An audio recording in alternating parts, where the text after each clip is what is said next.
Hello students. हाय, कैसे हैं आप? आई होप आप सब अच्छे होंगे। Welcome back our YouTube channel succeed education. Students, आज की जो मैं वीडियो आपके लिए लेकर के आया हूँ, देखिए टॉपिक वही है हमारा पुराना मेजरमेंट, और ये मेन टॉपिक है। और जो नया टॉपिक स्टार्ट करेंगे वो है measurement of time. Measurement of time, समय का मापन। समय को हम कैसे मापते हैं? देखिए स्टूडेंट्स, जो पहले हमारे बुजुर्ग होते थे उनके पास में घड़ी नहीं होती थी, है ना। वो सूरज को देख करके समय का अंदाज़ा लगा लेते थे, रात में चंद्रमा को देख करके। ठीक है। ऐसे बहुत से राजा महाराजा जिन्होंने समय को मापने के लिए, जैसे जंतर मंतर दिल्ली में है, जयपुर में जंतर मंतर है ना, उसको समय को मापने के लिए उनको बनवाया। लेकिन उसके बाद समय को मापने के लिए अब हमारे पास घड़ी भी है, घंटे भी हैं, दिन भी है, महीने भी हैं, उससे नापते हैं। ठीक है। चलिए, टाइम की सबसे छोटी जो यूनिट होती है वो होती है सेकंड। क्या होती है? सेकंड। अब करेंगे हम 60 second is equal to 1 minute. Okay, यानी कि 1 मिनट में 60 सेकंड होते हैं, या 60 सेकंड की 1 मिनट होती है। आगे चलेंगे 60 मिनट्स इजकल टू 1 आवर, यानी कि 1 घंटा। 60 मिनट का 1 घंटा होता है, या ऐसे बोल दीजिए 1 घंटे में 60 मिनट होती हैं। आगे चलेंगे 24 आवर्स, है ना, इजकल टू 1 डे। ओके। लेकिन अब यहाँ हम एक छोटी सी कैलकुलेशन ले लेंगे। कौन सी? देखिए 1 घंटे में 60 मिनट होती हैं। अगर आपसे पूछा जाए how many seconds in 1 hour, यानी कि 1 घंटे में कितनी सेकंड होती हैं, तो चलिए उसके लिए हम क्या करेंगे स्टूडेंट्स, मैं यहीं पे कर देता हूँ। देखिए 1 hour is equal to 60 minute and 1 minute is equal to 60 seconds. तो कैसे कैलकुलेट करेंगे? कितना हो गया? 3600 सेकंड्स, यानी कि 1 घंटे में 3600 सेकंड होती हैं। ठीक है। देखिए क्वेश्चन आते हैं, आवर को convert into seconds, convert into minute, यानी कि घंटे को मिनट में बदलिए या घंटे को सेकंड में बदलिए। अब इसके बाद आते हैं 24 आवर्स इजकल टू 1 डे, यानी कि एक दिन में हम जो कैलकुलेट करते हैं वो 24 आवर्स, यानी 24 घंटे कैलकुलेट होते हैं। आगे चलेंगे 7 days is equal to 1 week. Okay. और आगे चलेंगे 30 days is equal to 1 month. Okay. 12 months is equal to 1 year, है ना। अब ये हो गया ईयर, यानी कि एक साल में 12 महीने होते हैं, जनवरी, फरवरी, मार्च, अप्रैल, मई, जून, जुलाई, अगस्त, सितंबर, अक्टूबर, नवंबर, दिसंबर। लेकिन अगर हम दिनों की बात करें, how many days in 1 year, यानी कि एक दिन में कितने दिन होते हैं, देन क्या हो जाएगा? 365, और 1/4 days is equal to 1 year. Okay.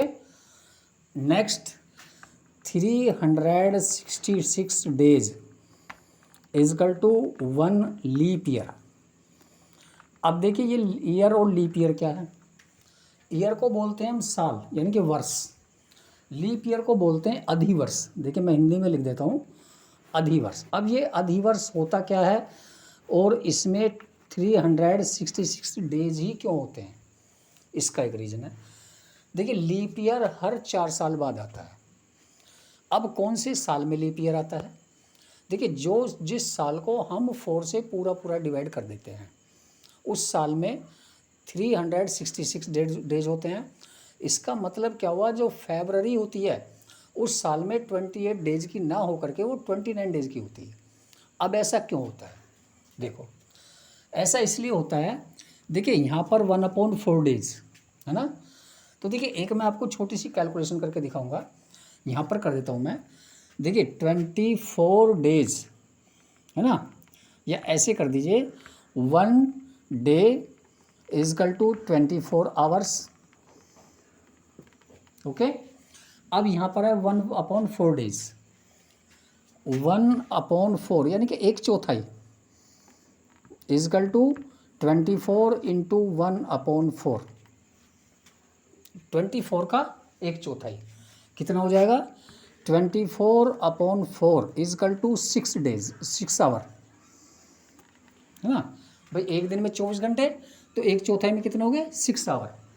अब देखिए ये 6 घंटे 4 साल जुड़ते हैं, कितना, 6 + 6 + 6 एंड +6 कितने हो गए, 24 आवर्स। और 24 आवर्स का क्या बन गया, एक दिन। तो एक दिन इसमें कैलकुलेट हो जाता है, और ये कितने दिन बन जाते हैं, 366। अब ये साल होता कौन सा है, जैसा मैंने बताया जिस साल को हम 4 से पूरा पूरा डिवाइड कर देते हैं। जैसे एग्जाम्पल तौर पर ले लेता हूँ मैं। देखिए मैं 21वीं सदी की बात करता हूँ, 21st सेंचुरी की। साल 2000 यानी कि 2000, 4 से पूरा पूरा डिवाइड है। अगर आप कैलेंडर उठा के देखेंगे तो 2000 में फरवरी 29 डेज की थी।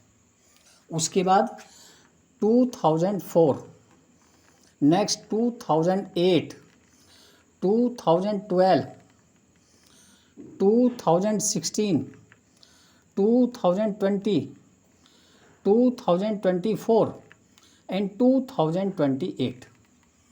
देखिए ये 24 ईयर चल रहा है, 2024, इसमें फरवरी 29 डेज की थी। अब 25, 26 या 27 में फरवरी 28 डेज की रहेगी, और 28 में जाकर के 2028 में जाकर के फरवरी 29 डेज की हो जाएगी। ये होता है लीप ईयर का मतलब। तो 4 साल में एक दिन बढ़ जाता है। अब आगे चलेंगे। अगर हम 10 ईयर्स को कैलकुलेट करें, इसे बोलते हैं स्टूडेंट्स हम 10 ईयर्स इजकल टू 1 डिकेड, एक दशाब्दी। अगर 100 ईयर्स को हम लेके चलें तो ये होता है 1 सेंचुरी, एक शताब्दी। अब थोड़ा सा मैं आपको इधर लेके चलता हूँ। देखिए 60 सेकेंड इजकल टू 1 मिनट। अगर हम 1 सेकेंड की बात करें, 1 सेकेंड इजकल टू 1/60 मिनट, यानी कि 60वां भाग।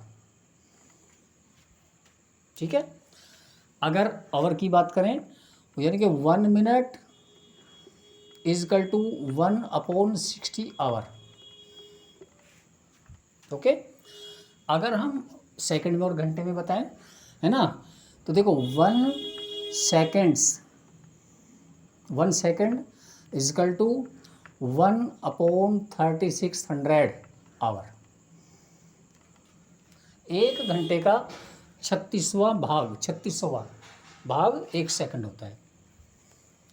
अगर डेज की बात करें तो 1 hour is equal to 1/24 days. Okay.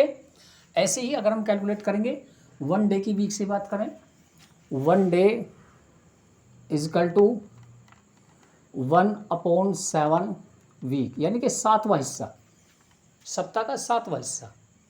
अगर डेज की बात करें 1 डे इजकल टू 1/30 मंथ्स। ठीक है। तो ऐसे हम इसको कैलकुलेट कर सकते हैं। ठीक है। तो देखिए ये मैंने आपको सारी चीज़ समझा दी, सेकंड से स्टार्ट करके आपको सारा टाइम के हम कैलकुलेशन कैसे करते हैं। देखिए इससे छोटी होती है, इससे छोटी भी होती हैं, जैसे नैनो सेकंड, पिको सेकंड, लेकिन वो जब आप 11th-12th में जाएंगे तब आपको वो चीज़ पढ़ने को मिलेगी, है ना। फिलहाल आप सेकंड से स्टार्ट करिए और इसे ही आप, है ना, पढ़िए, समझिए, स्टडी कीजिए, और कुछ क्वेश्चन इसके अकॉर्डिंग आप कैलकुलेट करिए। जैसे घंटे को सेकंड्स में कन्वर्ट करना, घंटे को मिनट में कन्वर्ट करना, है ना, महीने को दिन में कन्वर्ट करना, है ना, साल को दिन में कन्वर्ट करना। ठीक है। ये चीज़ आप करिए, प्रैक्टिस में लाइए, और बहुत अच्छे से आपको समझ में आ जाएगा।